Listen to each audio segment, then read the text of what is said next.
Welcome, sir. So before going into our panel discussions, just I want to give an quick introduction of me and then our organization, what it is doing. And I'm Fanindra Kumar, and I'm an alumnus from ISB in strategy, leadership, entrepreneurship, and public policy as a specialization. Worked with Dr. Kalam Center before for the 7 years, and with Kalamji in 2014 and 15. Then, post that, I joined Equippp as a vice president in impact and sustainability division. And I'm taking care of, all the, operations or marketing, all things in the impact and sustainable division of Equippp. And thank you so much, sir, for joining today. And before that, I would like to give some quick introduction of our Equippp. So Equippp Social Impact Technologies Limited is a new age tech startup strategically positioned in listed space, specializing in technologies including AI, ML, blockchain for the ESG, CSR, and social impact space. And we have our IP offerings which facilitate the cross-sector collaboration and help in evolving public-private partnership exclusively. Then our enterprise solution aids local bodies, state governments, and lawmakers to raise capital for financing development initiatives with the help of cross-sector collaboration. And even we have our IP offerings like Equippp is a book building platform for the implementation of various social impact projects and initiatives. And its relevance stands improved with the notification of Social Stock Exchange in India on 25th July 2022. And we have also, we have our another a vertical of staffing and resource augmentation vertical, where we are building a network of social tech professionals to monitor and evaluate social projects across the country. And it is its first of its kind initiative in the social impact ecosystem. And this is what about the Equippp. And once again, thank you so much for joining us. We have several people on our platform right now, like joining from the different spaces, from the social sector, from the CSRs, and from the governments. Welcome everybody for this panel discussion. And firstly, I would like to introduce our speaker of the day and one of the great person who joined our panel today, Dr. Bhaskar Chatterjee, who is widely acclaimed as a father of the CSR in India, is recognized as a key leader in the area of corporate social responsibility. And he's an IAS officer from the 1975 batch and has played a major role in the inclusion of Section 135 in the Companies Act of 2013 and framing up the rules thereafter. He also authored books, one of them titled Sustainable Futures, then also, which shows how government, corporates, and civil society organizations can synergize their efforts to build a whole new development that is sustainable in humanistic and inclusive way. And this is where even we are using the tech-enabled platform. Sir has authored in the human space, and we have implementing it in the tech space. Thank you so much, Chatterjee sir, for joining today, and we welcome you, sir, for this panel. And next we have Reny sir from who is a joint secretary of Government of Nagaland. He's from the IDAN, that is Investment and Development Authority of Nagaland. Currently a nodal officer for CSR initiatives in Nagaland. Under this IDAN, he is coordinating all CSR activities in the state. And he is in the first and the major person who is taking care of collaborating the CSRs and the governments in the CSR space exclusively. They are opening an incubation center to enable NGO and CSO to effectively mobilizing CSR funds for community development projects. We also welcome Reny sir onto this panel. And yeah, finally, we have our most beloved leader of our team, Rajnikanth Ivaturi sir. He is the independent director of Equippp Social Impact Technologies Limited and has over 22 years of experience working with large MNCs in corporate sustainability and social responsibility projects for profit and non-profit organizations. I welcome you, sir. And thank you so much, all the three people joining here. And we have other people from several organizations as well, as they are not being a part of the panel, but also they're here to listen and here to give some inputs on this discussion today. Thank you so much once again. On behalf of Equippp, I welcome everyone for this discussion, and I hand over the next dialogue with the Raj sir. Thank you so much. Thank you so much, Funny, and thanks so much, Dr. Chatterjee and Mr. Wilfred, for gracing the occasion and agreeing to share your inputs and thoughts for the topic today. So without further delay, I just wanted to get your thoughts first, Dr. Chatterjee, on, given this, what Funny told about where we are with Equippp. I wanted to get your thoughts on how do CSR agencies, in your experience, given your exposure in that area, how do CSR agencies make decisions and, on spending, etc. And what are the challenges and prospects for CSR agencies, as far as working with governments are? Because, we really want to bridge that gap, and wanted to get your views on what are the challenges that CSR agencies might be facing working with governments, and specific any inputs on, from your experience, is there anything related to Northeast that you would like to share? Thank you very much, Rajnikanth, and thank you very much, Funny, for that very extravagant introduction. It is indeed a pleasure and a privilege to be on this platform. I'm very happy to see Reny from the government of Nagaland here with us today. To be very honest, when I wrote section 135 way back in 2012, I had absolutely no inkling that there would be government nodal officers designated for CSR. I mean, that was never the intention. And it speaks, volumes for the kind of impact that CSR as a practice has had on the whole country, that many governments are now like Nagaland. Of course, there's Gujarat and so many others. I don't think any state is there which doesn't have somebody looking after CSR as a vertical in itself. And that's amazing, because we never thought that governments would get into the whole CSR network at all. But it shows how much CSR has grown, the discipline has grown.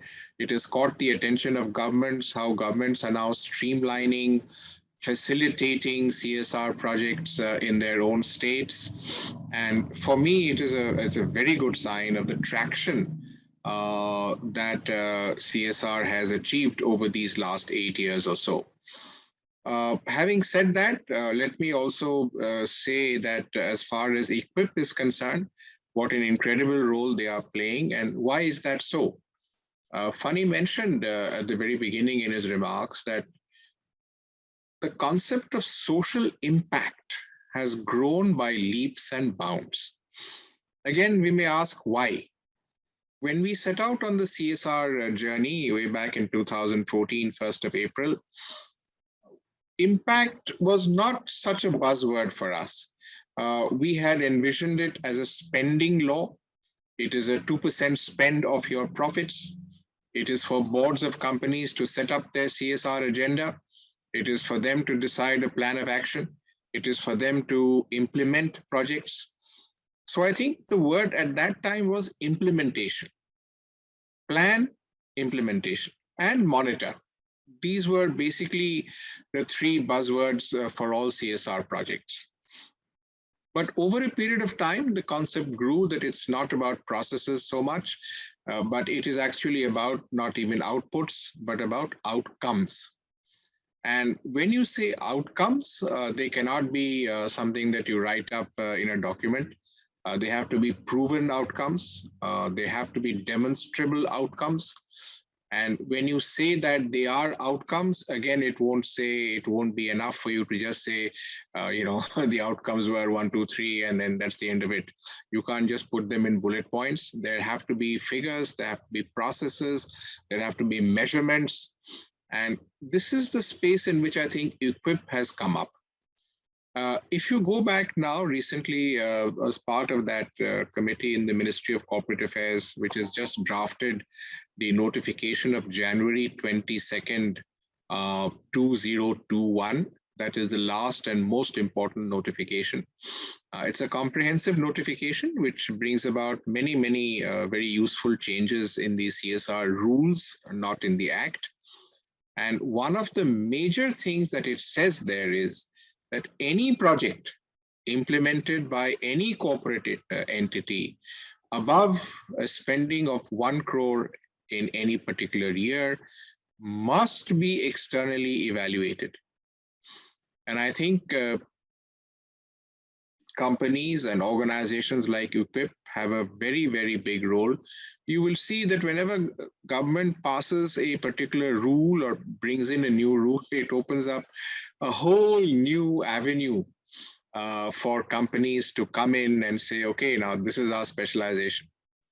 So when companies now, and this is about public partnership, private partnerships, who are, you mentioned, the CSR entities and CSR organizations, primarily corporate organizations who are under Section 135.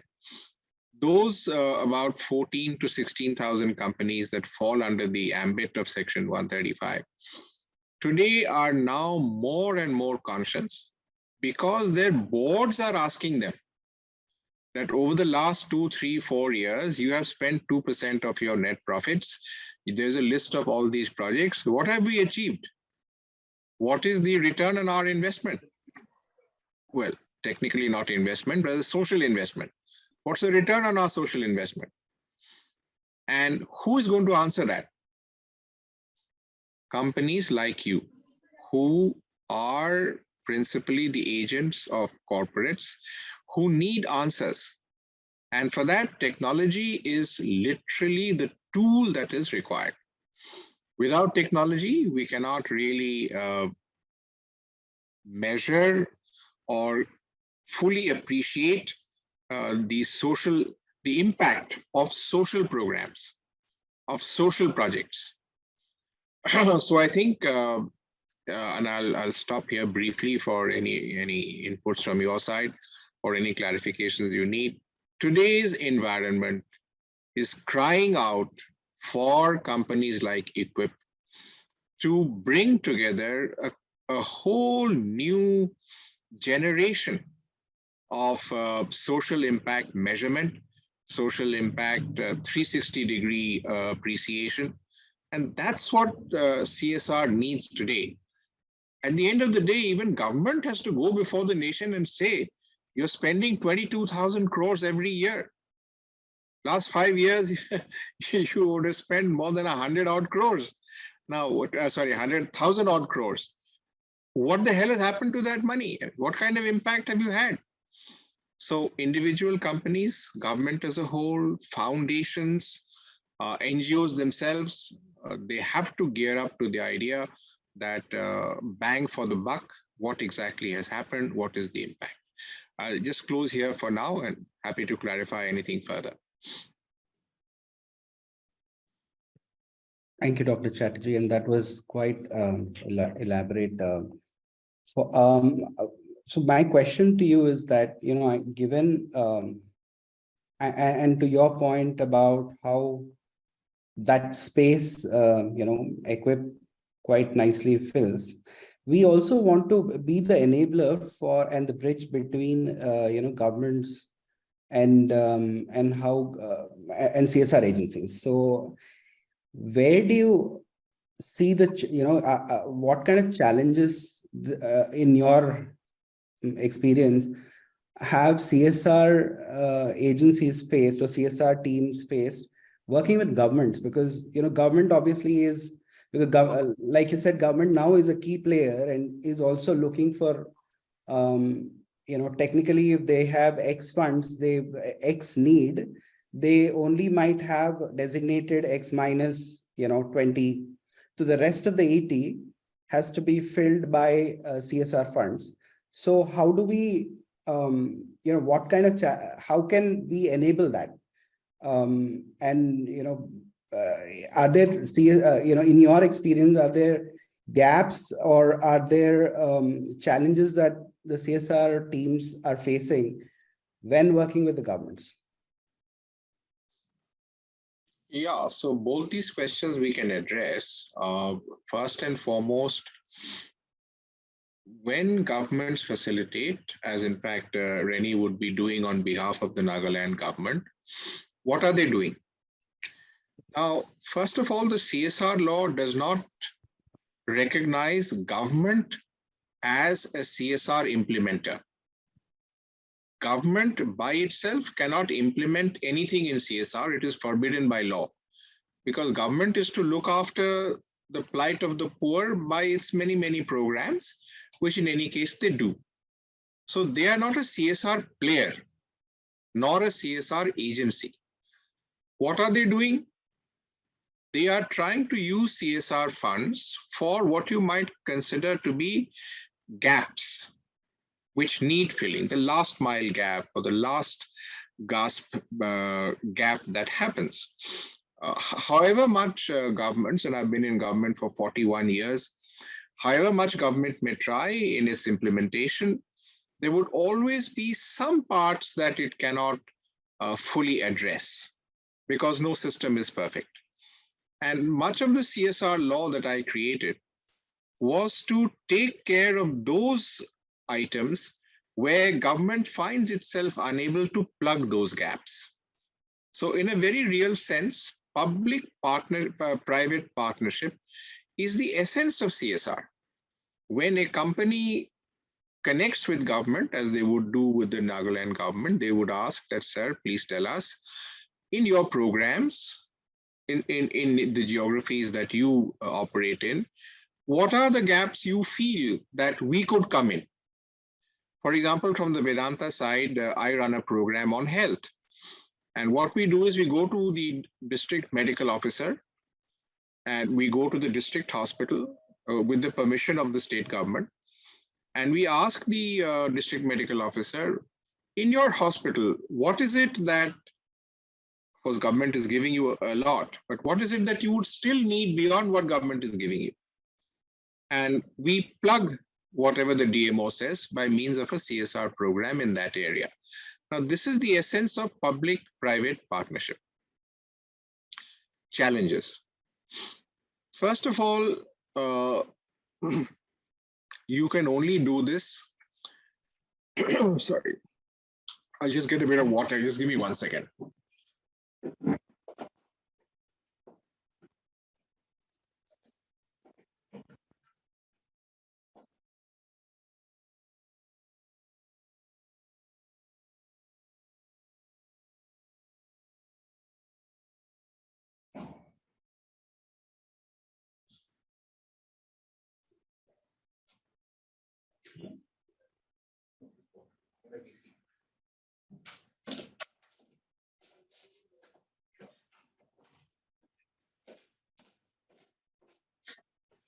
Sorry. So the advantage of collaborating with government is this, that government can identify the needs. They can tell CSR agencies that in these programs, in these geographies, we need CSR agencies to come and help us. Otherwise, CSR agencies are often in the dark as to what is it that we can collaborate with. So they ask the DMs, they ask the local MLAs, they ask the local administration, they ask the Sarpanch and so on. But if government facilitates that, it is a huge help. And if government, such as the government of Nagaland, is able to identify and invite CSR agencies to come in those geographies and assist those programs, it's really a very, very facilitating and a very, very positive role. If they play it well, it'll be a great boon for CSR agencies. And in fact, the challenge that you are mentioning, Raj, is precisely this, that companies and NGOs find it difficult to work with government because they don't know who to approach. Now, if Nagaland has a single window, such as the one which Reny is running, then it's a tremendous help for CSR agencies to connect with that window instead of running from pillar to post. So the principal challenge is, if we want to work with a certain government, to whom do we go? And if that single window is provided and we are given facilitation, we are told that these are the areas in which you are most welcome, then the government also makes it conditional, that if you work in this area with our blessings, we would also want a social impact report. Because end of the day, you're working in our territory, you're working in our geography. If you are doing a project in collaboration with the government, we would need to know what is the result of that program. What are the outcomes of that project? And their organizations like Equippp have a huge role to play. If you're in touch with the Nagaland government, they can also, suggest to the agencies which come that we need social impact assessment of this kind or this quality. And that will help you to collaborate with the Nagaland government and other such governments. Thanks so much, Dr. Chatterjee. So I'll move on to Mr. Wilfred for his inputs now. Mr. Wilfred, thank you so much, first of all, for being on the panel. First question that comes to my mind is, why are government agencies facing problems in raising funds from CSR?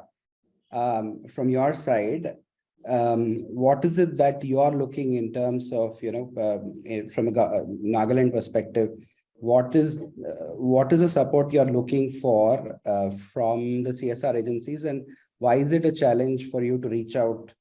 That is one. And then how can the government facilitate CSR agencies to raising, the capital for their social projects? So those are two different questions, but if you can take one by one, please. Thank you. Thank you, Mr. Raj, Mr. Fani. And I'm really delighted to be in presence of Dr. Chatterjee. And sir, I feel blessed to be here today.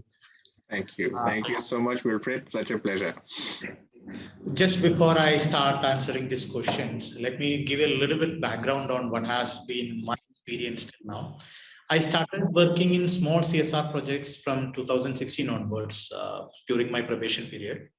Okay. It's been a slow process, small projects being taken up. When in Nagaland, when we start in 2016 and 17, when we started discussing about CSR, people were not willing to believe that such a scheme exists and things are happening. Okay.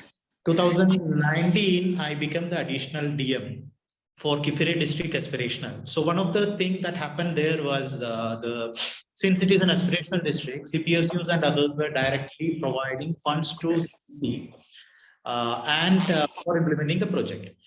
Then came the biggest challenge, procedural issues of implementing any projects through governmental ecosystem. So what happened was that funds were available, implementation were not appropriately happening in the timeline that is available. At that time, the timelines were stretchable. Now, after that, I moved as a DM to another district. We were able to mobilize some funds. And today will be almost like exactly 1 month since we formed the CSR cell in IDAN. So last November, when we had the first meeting in IDAN, we were discussing about CSR provisions and establishing a CSR cell. And my CEO is a 1977 batch IAS officer, Mr. Alamdapchi Jain, who was the ex-chief secretary of Nagaland. So that person is 77 batch, so just 2 years my junior. Okay, nice to see that people of our vintage can still be useful to you guys. He is one of the person with vision. He said, like, go ahead and get it done. But none of the person in the ecosystem was willing to believe a CSR conclave of sort could be thought about. From December onwards, we started writing to all NGOs and DCs to submit a list of projects that they feel like are innovative, socially impactful, and bridge gap filling projects. So we got around 540 projects from various DMs in a period of around 3 months time. Then we approached the Finance Minister of India, Madam Nirmala Sitharaman, to in a chair of one of the biggest CSR and investment conclave in Nagaland. Madam graciously agreed. We started connecting with the various industrial agents, entities like CII and others, and then directly interacting with the companies. We had a targeted approach of approaching various companies. We started to get traction. Almost like 170 companies reverted back to us. Many people agreed to fund. So the initial CSR conclave was in the month of July, but due to some reasons, it didn't happen. And there was a little bit of loss of energy in every one of us. But at that point of time, something different happened. The new dates were declared in the month of August. And the very first project we could do, that is a 10-bedded dialysis unit with support of Boeing in 3 weeks' time. So what we were starting to offer to the companies were, one was a credible list of projects at the ground level, credible list of implementation agencies vetted by the government, that is including DCs and NGOs, then economy of procedures, economy of implementation, economy of follow-up. We established a CSR cell, facilitation cell in IDAN, which provides all the support needed for a CSR entity. So most of the CSR entities or companies were concerned, who will be the credible partner in Nagaland? Who will let us know the projects? Nagaland is so far, who will help us in evaluating the projects report? So we established a cell and a website for routine tracking and monitoring, where everything data is going to started to get uploaded. We are, what you see here is the CSR cell under secretary from Government of Nagaland, project officer, 2 interns. This is the CSR cell that we are running. And what happened was that we got more than 50 plus companies committing for investing in the first year itself. And it started to multiply not just as projects, but as one-to-one engagement also. What we were focusing were establishing trusted networks and repeat investment in Nagaland rather than going for individual options. So individual projects from ground levels were converted into state level priority projects, given to the CPSUs whether they would be able to do it. Then we started reversely doing it to choose implementing agencies in the district and handing over the project. In the initial phase, CSR1 registrations were not available with most of the organizations. So IDAN took the CSR1 registration as per the provisions of the Act, and we started to act as the facilitating entity. So we started to help departments and NGOs in concept note preparation, DPR preparation, all negotiation, MOU preparation, receiving the fund and giving them for the implementation, and for the CSR entity, the reverse of giving all the necessary paperwork completed in time. So we were cutting down technically the time period that is usually there in the paperwork. And the red tape was cut down. So the first project that we did was the biggest achievement we had, that is 10-bedded dialysis unit established in 3 weeks time, and a 20 number of toilets established in 10 days time. So we proved it in front of the quorum that we are competent, we are capable, and what we offer is that timely implementation of the project before the timelines of the financial year ends, and credible list of projects. So from that, we started to grow slowly, negotiate with various entities. What we are doing now is that IDAN doesn't want to be an implementing agency. We are only a hand-holding agency. Right. What we do is capacity building of departments, NGOs. So we established a capacity building center with support of HCL Foundation, Oil India, and then CII. Through this, we are now starting to train NGOs and other partners in the ecosystem on various compliance mechanisms, creation of project, how to conceptualize a need into a project, and how to negotiate. So we are in the ecosystem from conceptualization, DPR preparation, negotiation, MOU signing. Then we pull back and allow them to implement. Then we again engage for report, evaluation, and monitoring. So for the CSR entity, it is also one window for giving all the necessary information. We have come up with a project tracking and monitoring website where GIS tagged data is available for each stage of the project, which is available for everyone. These are the basic work that we are currently doing. We are in a process of institutionalizing, because the foundation has to be properly built. And we know that the structure may have to evolve in next 2 or 3 years time as per the new mandate that is coming. But in the mean period, allow the NGOs to develop the capacity. Here, this being a tribal society, first generation learners, second generation learners are the biggest numbers available.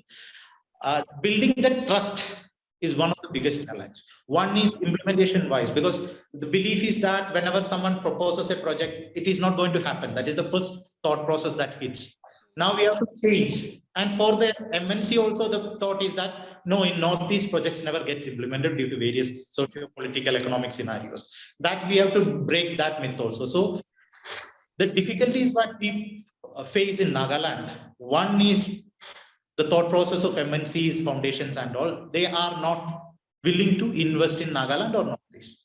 Secondly, misinterpretation of one particular clause in CSR were priority for the local area or the factory, even though the clarification has been given. Yeah, clarification is very clear. That is only for manufacturing industries.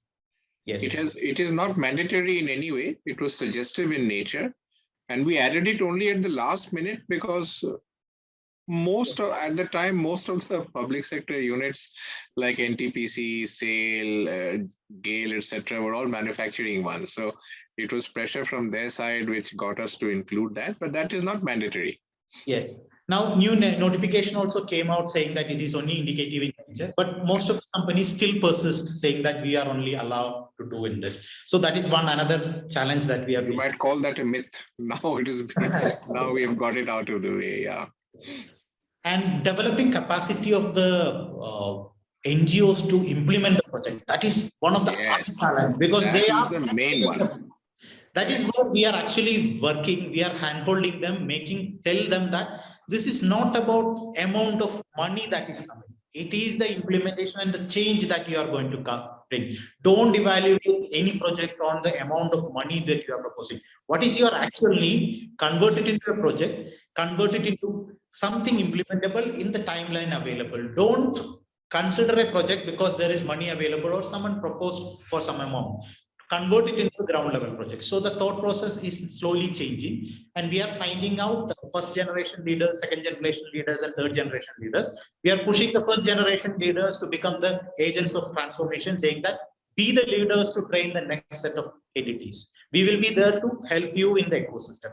So we have different classification of NGOs also. Those who are the pioneers and leaders who can be given bigger project. Those who are still in the budding stage, who needs a lot of handholding. Those who are in infancy, who just don't know what to do, what is to be done with CSR, how they can approach. So we provide all these services. It's all about ecosystem building and institution building. Government support, for the first year, we are acting as a channelizing entity. Next year onwards, we will be only hand-holding and capacity building and building them to do the projects. And some of it comes from the experience on the ground level where I have failed miserably in doing CSR projects. That is one thing that I can openly mention, that I have terribly failed even after funds have received. Because some of the laws, some of the procurement procedures related to CSR, some of the paperworks happen to have delays, because initially for signing an MOU, the MOU has to be vetted at the district level, it has to come to secretariat, then the vetting has to go, then the respective department has to. So it was taking 3 to 4 months time for any single project for the MOU to even come back. So we have intervened and we have cut down the process now into 1 week or maximum 2 weeks. Negotiations are completed in 2 to 3 weeks time. So the companies are now coming forward saying, since you are doing it in such a fast pace, we are now willing to offer more and more. And repeat investment, when we say the case of Boeing, they came with one project of 10-bedded dialysis unit.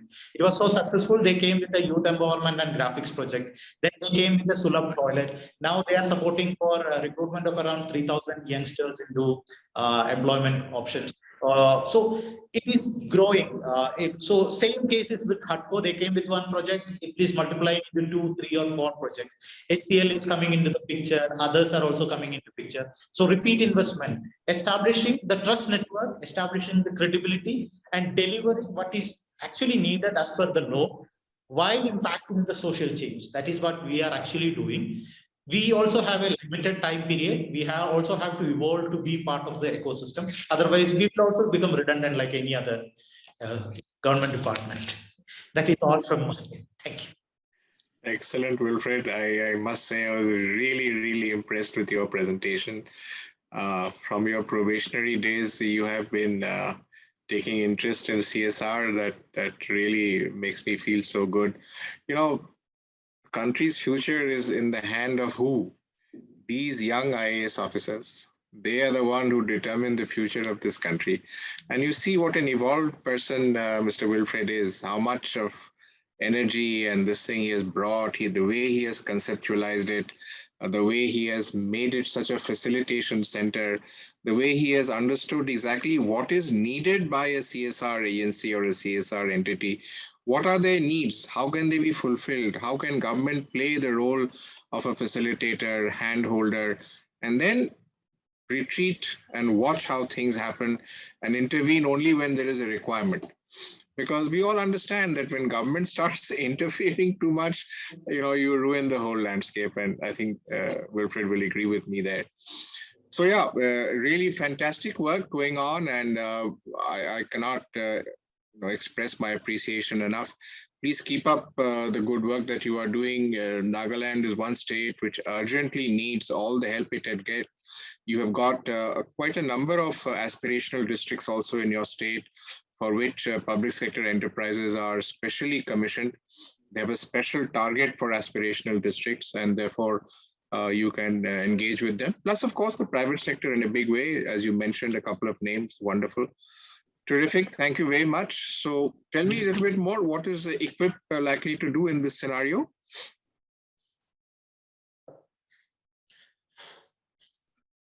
You want to comment on how Equippp is engaged with Government of Nagaland? Yeah, I would bring in some of the perspectives where we are actually having difficult proposition. So one of the things that most of the NGOs need is hand-holding with respect to legal assistance that is necessary for most of the paperwork that they have to do. Second is the accounting part of it. They are in its infancy, and same way the CSR cell is also having its own difficulties in completely covering the spectrum. So that is where we have reached out to Equippp and asked them, what is the feasibility of supporting us in the ecosystem? One is social media mobilization and website management, that is the database tracking and social media management and getting new projects to Nagaland. Second is creating this ecosystem, which is capacity building ecosystem and project management ecosystem, because capacity building has to go on. And the reason why we have brought in interns also outside government ecosystem, the capacity has to come up, not within the government within the government also it is needed, but more so in the outside space. So that is where we have brought in others also into the ecosystem to ensure that this growth happens organically, and Equippp can act as one entity who can give us that solution, which for the next 2 years we are expecting to sign an agreement, a pro bono engagement with Nagaland, where they will be able to support us in all these end-to-end activity hand-holding with their team available once or twice in a week, answering to the queries and addressing the concerns. So have you signed an agreement or an MOU with Equippp, or is it still on the anvil? We have signed a letter of intent to develop a demo product based on which the same will be submitted to the higher authorities for approval for going for an MOU. So we are still evaluating what are the potentials of each other to develop the ecosystem that is suitable for Nagaland.